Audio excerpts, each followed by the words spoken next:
Hello, hello, hello. So good to see you all again for episode 4 of season 6 of Sound Mind. I am Jay Gideon Winfrey, licensed therapist, your host, and so happy to see you. So happy to see you. I hope that you have been blessed. And if you're watching this, that means that all has gone well and that we've all been seen. And as the old folks like to say, it's better to be seen versus being viewed. Okay.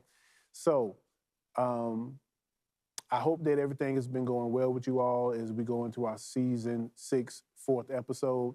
Just want to do a quick recap of what we've done in the past 3 episodes. The first episode we did for season 6 was on the concept of forgiveness. And in the second episode, we did learning to live in an understanding way. And in the last episode, we started to touch on the first part of this series, the flavor of emotional affliction. And in that episode, we discussed some of the preceding dynamics of affliction that comes from an emotional base. Okay. We also talked about the definition of the flavor of emotional affliction. We talked about the first ingredient or first stage, which was adverse negative feelings and experiences that repeatedly occur. And we talked about also the second ingredient, which was resentment. We talked about some examples of resentment and also how and why resentment forms, okay? So we touched on the first 2 ingredients. And so now I want to go into the third and fourth ingredients and then talk about the solutions. Because here at Sound Mind, we don't just want to have conversation. We want to have conversation that leads to conviction, but then also ends up with conversion, okay? So we're not just here to talk, we're also here to walk it out, okay? So with that being said, in the words of the good doctor from my hometown of Los Angeles via Compton, the good Dr. Dre, I hope you're ready for the next episode. So let's go ahead and dive in. So ingredient 3 of the flavor of emotional affliction. This is probably the most powerful ingredient of all 4 because we see a lot of this that occurs in our lives, and particularly with the patient population that I've worked with over my 26-year career, I see this particular ingredient a lot. And a lot of times people don't even know that they have it. And this third ingredient is bitterness. Bitterness is a very, very strong dynamic because bitterness can really tether you to an offense, it can tether you to pain, and it can tether you to the hurt that you've experienced at the hands of someone, either knowingly or unknowingly. So I really, really, really want you to get your pens out, get your paper, shut everything down in the house, wherever you are, and just really be able to take this in because this is the most powerful ingredient as it relates to the flavor of emotional affliction, okay? So let's go ahead and dive in with this third ingredient, bitterness, and kind of break this down and let's deal with this together. The first dynamic regarding the third ingredient, which is bitterness, is how does bitterness happen? Okay? How does bitterness happen? That's the $6 million question. Well, here's the answer to how bitterness happens. Bitterness is basically resentment that's built up over time. I'm gonna say that again. Bitterness is basically resentment that is built up over time. Now, if you didn't get a chance to watch the previous episode, I really strongly encourage you to do that so you'll understand the role and the significance of resentment. And remembering that this model that we're speaking of is a progressive model, meaning that it goes from one stage to the next stage to the next stage. And this is the third stage out of 4, okay? So bitterness is what occurs when resentment that is unaddressed stays unaddressed. That's how we end up with bitterness, okay? And when we looked at bitterness and we got a little bit more aggressive in terms of really wanting to get to the basis of it, now the question is asked, why does bitterness form, okay? And bitterness literally forms. You don't wake up one day bitter. It's literally an ongoing progress, okay? And so what we want to do is look at why bitterness forms. And the reason why bitterness forms is, number one, a lack of understanding. When circumstances and things happen and we can't get clarity, we can't get understanding, then it often becomes a pool for where bitterness can start to grow, okay? So as I said in the previous episode, take into consideration that bitterness is what happens when resentment goes unaddressed, okay? So when there's a lack of understanding, and I want to reach way back to episode 2 when we talked about living in an understanding way. What I gave in that episode were the dynamics that are the characteristics of understanding. And those characteristics of understanding are having sympathy / being sympathetic, which is basically having feeling. And number 2 was awareness, so gaining clarity. And then number 3 was tolerance. And tolerance was defined as when there are behaviors and attitudes that we don't particularly care for, but we basically put up with it without negatively responding to an individual in that case. So that dynamic in and of itself, as far as understanding, is composed of those 3 aspects so that we understand what understanding is. So the first reason why bitterness forms is because we have a lack of understanding, okay? The second reason is we have no resolution or efforts to resolve. One of the reasons why bitterness forms is because we don't want to resolve it and there's no effort to, okay? Sometimes people just get mad and bitter for the sake of being that. And I've seen that in my practice. I've seen that in my personal life where people put energy into just being mad because that's just a place that they like to stay. And what I tend to say clinically is typically when people do that, it's because they want to feel justified in their feelings. And in doing so, they refuse to resolve. And you know that may look 1,000,001 different ways. It may come in the form of, well, I don't want to talk to them. If they call, I'm not going to answer their phone call, or there's nothing that they can ever say to me for the rest of my life, we're done. So all those are demonstrations of what happens when there's no resolution or efforts to resolve, okay? Which ultimately, again, contributes to how bitterness can be formed. But then third is long-standing feelings of misuse, okay? Long-standing feelings of misuse.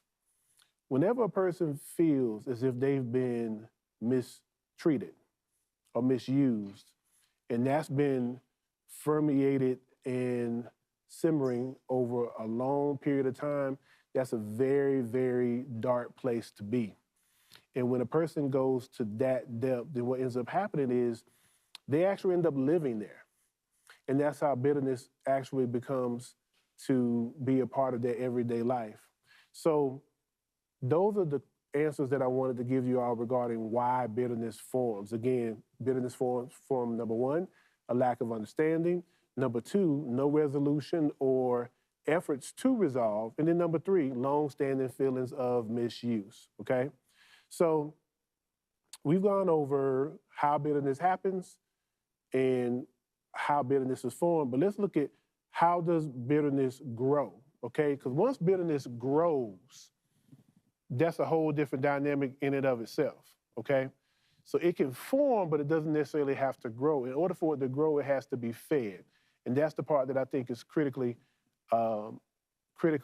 misinterpreted when it comes to bitterness. So you can actually have bitterness versus be bitter. And I'll explain that a little bit later on, but I just wanted to put that out there for your understanding.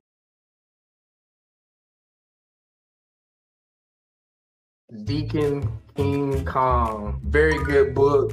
It was one of Oprah's book club selection. And it just takes you on this, Jamie Bride takes you on this wild ride. It starts out just right there. I mean, book opens up with somebody getting shot. Are we doing spoiler alerts and all that? The money from the church, where was that money? I want to know where the money was. It's kind of like open-ended, and I like a good satisfying ending, especially if I read the book or listen to it for 17 hours or something like that.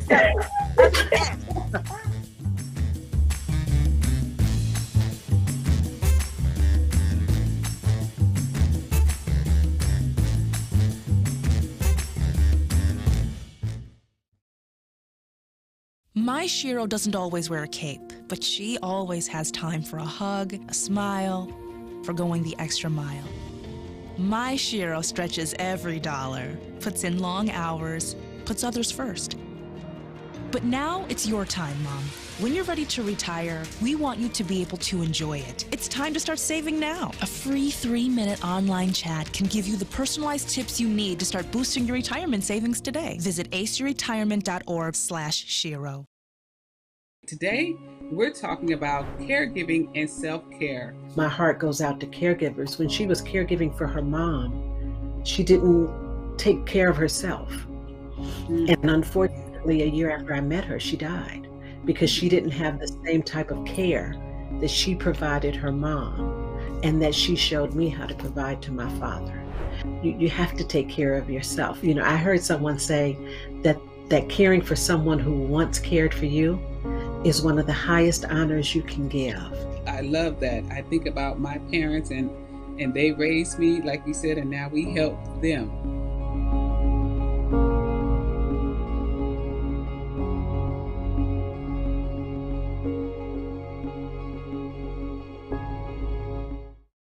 So when we talk about how does bitterness grow, what we're basically saying is in it being fed, it grows because we keep tasting it, okay? Bitterness grows because we keep tasting it. And the reason why I say we keep tasting it is because we will recycle those negative experiences and those negative emotions over and over again. And what that does is, while a person thinks that they're justified in their feelings and their emotions, it also keeps them in that moment. So it's kind of like looping the same song over and over and over again till it becomes the soundtrack of our life, okay? So that is how we keep tasting bitterness, because we keep recycling it. And that means that we're feeding the bitterness. And that is why it's able to grow in the capacity in which it does, okay? Which is why it's important for us to be mindful of what we're feeding ourselves when we feel these feelings, when we're feeling these negative, adverse feelings, when we're feeling resentment. Now, keep in mind, as I said, bitterness is what occurs when resentment isn't addressed. And resentment is what occurs when negative and adverse feelings and experiences aren't addressed. So this is progressive. Nobody just wakes up bitter. It's not how that works. It is a progress. It is a process that occurs. And these are some of the things that I want us to look at and then check ourselves and say, hey, am I bitter, okay? So the last part of bitter that I want to address, as far as the third ingredient of the flavor of emotional affliction, is explaining why there's a difference between having bitterness and being bitter, okay? I want you to really get this. There's a difference between having bitterness and being bitter, okay? Having bitterness is what occurs when you've been hurt, you've been slighted, you feel a certain kind of way. And when you feel a certain kind of way, here's the thing about feelings that I often say in my practice. Feelings are subjective. It's what you feel, it's yours, okay? So when you talk about having bitterness, it's more so of an internal dynamic. So you can have bitterness and it be internal and it's impacting you internally. But on the other side, what we have with being bitter, here's where the game gets interesting. Because being bitter basically implies that you've gone from having bitterness to now actually projecting bitterness. Okay, you got me? I want to make sure you understand that. When we get to the state that we're being bitter is an actual state of existence. It is how we exist. It is how we see. It is how we function. It is how we rationalize. Everything we do is now coming from this core of bitterness, and hence being bitter. So having bitterness is what happens internally, okay? Being bitter is now when you project that to people. You project it in your comments. It's projected in your views. And it can also be projected in your spiritual life. It can be projected in your prayers. It can. It can. I've seen that happen a lot in my practice when a person can have bitterness and we can work that out. But I must admit, as a 26-year practitioner, it's a lot more challenging to work through a person being bitter, because everything that they see is now filtered through the lens of being bitter. And so those are the things that I really want you to educate yourself on and take these tools and be honest. Be honest with yourself. As I always tell my patient population, your treatment is only as impactful as your truth. If you have some discrepancy in your truth, your treatment's not going to be as effective. So just be honest with yourself, be honest with God, and say, let me check myself to see if I have some bitterness in me. And if I do I have it or am I being bitter? Okay? So I really, really, really want y'all to grasp that, because that's a very, very, very important dichotomy to be able to distinguish as it relates to the flavor of emotional affliction. Okay? All right. So we got the third ingredient out of the way, so let's go ahead and deal with the fourth ingredient. Okay? Now, remember what I said, that there were 4 ingredients, and we've just gone over the first 3. We went over number 1, negative and adverse feelings and experiences that are repeatedly experienced. Number 2, the second ingredient was being resentful or resentment. And number 3, we just went over, which is bitterness, and talked about having bitterness versus being bitter. But this fourth one is what happens when bitterness is not addressed. And the fourth ingredient is harsh treatment, okay? I want you to take a couple seconds to just think about, when you hear the terminology harsh, what comes to mind. Just take a couple seconds to think about that. Take about 5 to 7 seconds and get a concept in your mind of harsh treatment.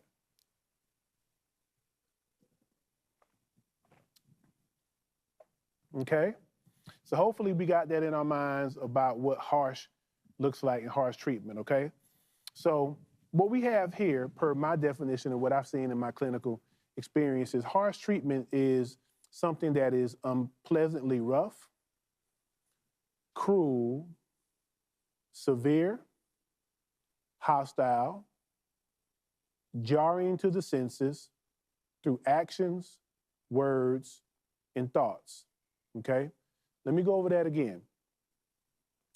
Harsh treatment manifests itself through actions, words, and thoughts that are unpleasantly rough, cruel, severe, hostile, and jarring to the senses.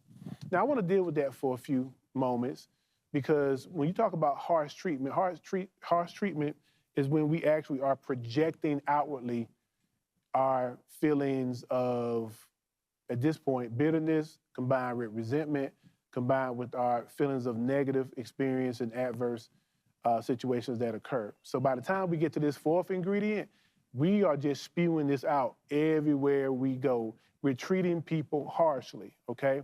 So that harsh treatment can manifest itself in so many different ways. That's why I wanted to add that it was based on actions, words, and thoughts, okay? So because of that, with the circumstances at this point being that it's gone through these 3 previous ingredients and these 3 previous stages, at this point, I want you to think of someone that just always seems mean. Just think of anybody. When I think of individuals in my 47 years on this earth that meet that criteria, I have certain people in mind. Certain teachers growing up, I think we all had that one teacher that just was harsh, okay? And so just think about, when you think about somebody just being excessively mean, okay? Think about that individual and look at harsh and then how they treated you, okay? How that made you feel, how you saw them treat other people. And when I think of individuals in my lifetime that have been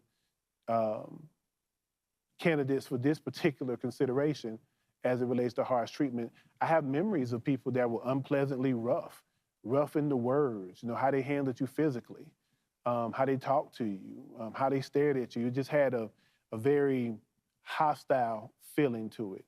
The thing about harsh treatment that really stands out to me is when it talks about it's jarring to the senses. You ever had somebody just be so mean and say something so extreme that it just kind of made you kind of jump back a little bit, like that was extreme or that was harsh, okay? It's not just a matter of being mean, it's just mean on steroids. It's mean 2.0. It's not just, you know, sticking the knife in, but literally twisting it and digging some more. It's going for the experience of seeing somebody grovel and hurt to the point that some people may actually feel like there's pleasure in that. And so with harsh treatment, here's the thing that I want us to understand from a progressive regard. Now keep in mind, harsh treatment is the fourth ingredient or the fourth stage of the progression of the flavor of emotional affliction. So when you go back to the first ingredient, harsh treatment is what happens when we don't address the three previous stages. And this is why therapy is so important. This is why processing is so important. This is why prayer is important, because when those things are inside of you and they don't get addressed, let alone if they get co-signed by people, okay? And when I mean co-sign, it's people will justify you talking to people in a mean way. They'll justify your attitude. And if you have people like that in your circle, please check it. Please check it, because you're never going to be free from bitterness if you hang around bitter people. If bitter people are feeding you, then guess what they're feeding you? Bitterness, okay? They're feeding you that. So if this is moving you in any shape, form, or fashion, please check your circle and please check your circumference, okay?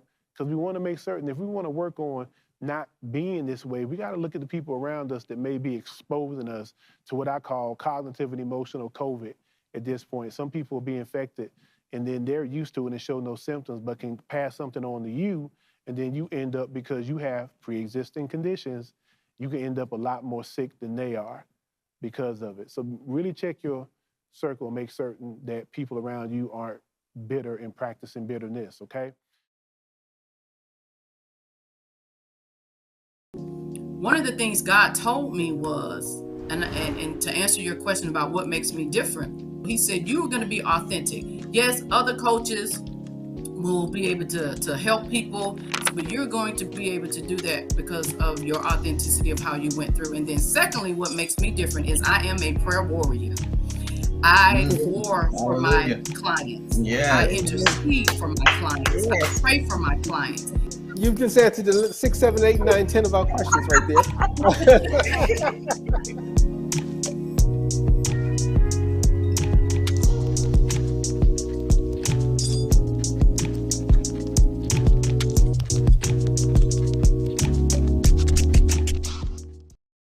Part-time job, full-time hustle, all-time Shiro to all of us. You nurture, we listen. You teach, we thrive. You lift our spirits, but we've got to lay down the truth. It's time for you, our Shiro, to stretch for the stars. A free online chat can give you the personalized tips you need to start boosting your retirement savings today. Start saving more for retirement so you can feel prepared and live your life to the fullest. Visit aceyourretirement.org.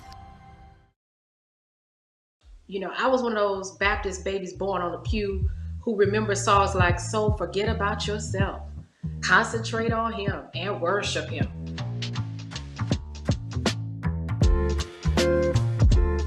It's hard to give the best if you physically are falling apart. So as a pastor, how do you reconcile that kind of theology with a theology of self-care?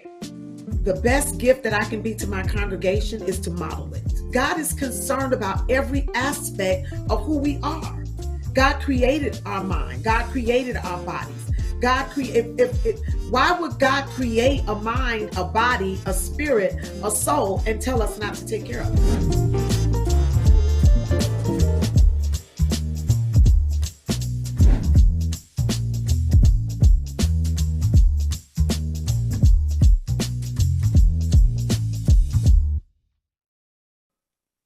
What we went over was the 4 progressive stages. Keep this in mind. Keep this in mind. This is progressive, meaning one stage leads to another. Now say it with me. Stage 1, negative and adverse feelings and experiences that are repeatedly experienced. When that stage is not addressed, it goes to stage 2. And stage 2 is being resentful or having resentment. If being resentful and having resentment isn't addressed, then we progress to stage 3, which is bitterness. And we spoke of the difference between having bitterness and being bitter. But if bitterness isn't addressed, now we go to the 4th stage, which is harsh treatment. So do an assessment of your circle. You know, look at people in your life, and if you can see certain trends based on this model, you'll be able to see exactly kind of where they are And it'll help you understand why they became that way. Again, nobody wakes up one day and says, I just want to be bitter. It just happens. It legitimately just happens. So hopefully that'll give us some compassion towards individuals that display these particular dynamics, but it doesn't give them a pass. You know, I believe in lovingly confronting individuals, and I do that in my practice, or what I call therapeutically confronting, based on the behaviors that are being presented, because we want everybody to have a sound mind, which is why we're here. So now that we've gone through the 4 stages or the 4 ingredients of emotional affliction, now the question is, well, how do we fix it? I'm glad you asked, because it's not hard to fix. One of the things that I do in my practice is I practice what I call inverted processing, okay? I'm gonna say that again. I practice what I call inverted processing. And basically what inverted processing is when we go backwards in order to move forward, okay? It's when we go backwards in order to move forward. So with inverted processing, it's a matter of, first of all, establishing what stage a patient may be in or what stage you may be in. And from that moment, let's go backwards. If I realize that I treat people harshly, let me go backwards to when bitterness might have set in. But once I'm able to see where the bitterness might have set in, let me go back a little bit further to where resentment set in. And once I got an understanding of how resentment set in, now let me go back to the negative and adverse experiences that happened repeatedly that never got addressed. So that's going to help me to be able to process each stage and get to a point where I'm at peace with where it all started. And that way, I'm able to unravel this ball of harsh treatment. And then it changes the flavor of affliction, okay? And once we do inverted processing, we go backwards, we're able to find out where it all started. And then at that point, what we do is we go from having to experience the flavor of affliction, and now it becomes the flavor of affirmation, okay? So through therapeutic processing, transparency, honesty, accountability, we can take affliction and we can turn it into affirmation. But we gotta be willing to do the work. Now, let me give you this example before we wrap up for this particular episode. Now, as I was doing the research and capturing my thoughts of the years of dealing with people that either had resentful tendencies or people that had become bitter or harsh treatment, ironically, when I was thinking about the flavor of emotional affliction, it brought to mind one of the strongest muscles in the body, and I'm speaking of the tongue. And it made me want to look a little bit more deeply into the tongue and its functions. And what I discovered is that we all know that our tongue has particular places on it that can register certain taste experiences. And what I realized is that when you're talking about the flavor of something, it's all a matter of perspective, how we look at it, okay? The tongue can experience several different tasting sensations. At the very tip of the tongue is where sweet and salty is experienced. On the side of the tongue is where sour is experienced. In the very middle of the tongue is where there is sweet experienced, the sweet by itself. And ironically, bitterness is at the very back of the tongue. So what does that say in terms of the solution? Very easy to comprehend. When you look at resentment, when you look at bitterness, it's often about what you take in, being mindful of what you're eating. What are you eating emotionally? What are you eating relationally? What are you eating socially, through social media? And it's all about where you position what it is that you're taking in. Now keep in mind, on the side of the tongue is where sour can be tasted. So I can take something that could be relatively sweet, but if I move it on that side of the tongue, it's gonna accent the sour that is tasted. If I move it to the front of the tongue, I can taste sweet and sour. But ironically, the sweet spot is dead smack in the center. So what am I saying? With everything that approaches us in life, we want to be centered. The best thing is, when I say centered, be balanced. When situations and circumstances occur, just be balanced. Be fair, take your time, or as I like to say in my practice, and you can use this tool, I believe in praying, processing, then presenting. The 3 Ps: pray, process, present. And the reason why that's so impactful with my population is praying in and of itself is a process and event. It's where we go to God, and we can be honest and transparent, and he can take that. Go to God honestly, okay? And then when you go through processing, like with a therapist, like myself, processing gives you another layer to be able to sift through. So between prayer and processing, those are filters that can help you move to a place that you are ready to do the 3rd stage, which is presentation. So if you're upset with someone, if somebody's offended you, pray about it, process it. And I tell my patients all the time, pray and process, pray and process, pray and process, until you get to the point that all of the impurities of the feelings have been filtered out, so that when you present, you come across as sincere, you come across as mature, and you come across as sound, okay? So that's important, and those are the solutions that we can implement to make certain that the flavor of emotional affliction then can become the flavor of emotional affirmation. Because when you realize that you have these feelings and these things you've gone through, and you deal with it and you process it, it's going to affirm a lot of things in you and your ability to be able to apologize to people as needed and to be able to forgive some people and to set yourself free, okay? And that's what we want. We want everyone to be free, and we want everybody to be sound in their mind. So that's it for the flavor of emotional affliction. I hope you enjoyed it. I hope you got a lot out of it. Thank you so much for your continued support. Y'all are just the absolute best, man, and we love you at Hope TV. I love you as the host of Season 6, and thank you so much again for your support. As always, please, please, please support these other great programs that we have on Hope TV. So many to name, I can't even, list them all, but just go to htvnow.com and you can see the full scheduling of what we do. And go visit us on Facebook, on Instagram. We're doing some great things here, and we want you all to be a part of it, okay? So thank you again for your support. And as always, may the Lord bless you and keep you. May he make his face shine upon you and be gracious unto you. May he turn his loving smile and countenance towards you, and may he grant thee shalom peace. I am J. Gideon Winfrey, licensed therapist, and as we always say at the end, make sure that your theology is sound so that you can have a sound mind. We'll see you next episode. Take care. Be safe. We love you. Bye.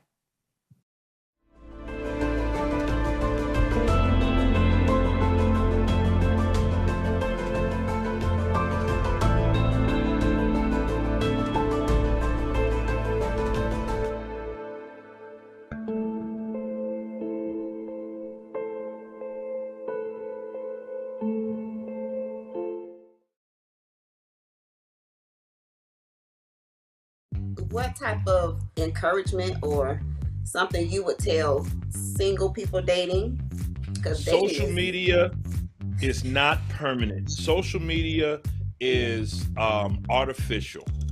Learn how to be yourself with a person. Be honest and know your worth. And I will say this: quit valuing yourself like a Rolls Royce, but you showing hoopty mentality. You parading around like a hoopty. Because real men, somebody worth something, we not looking to take a hoopty home.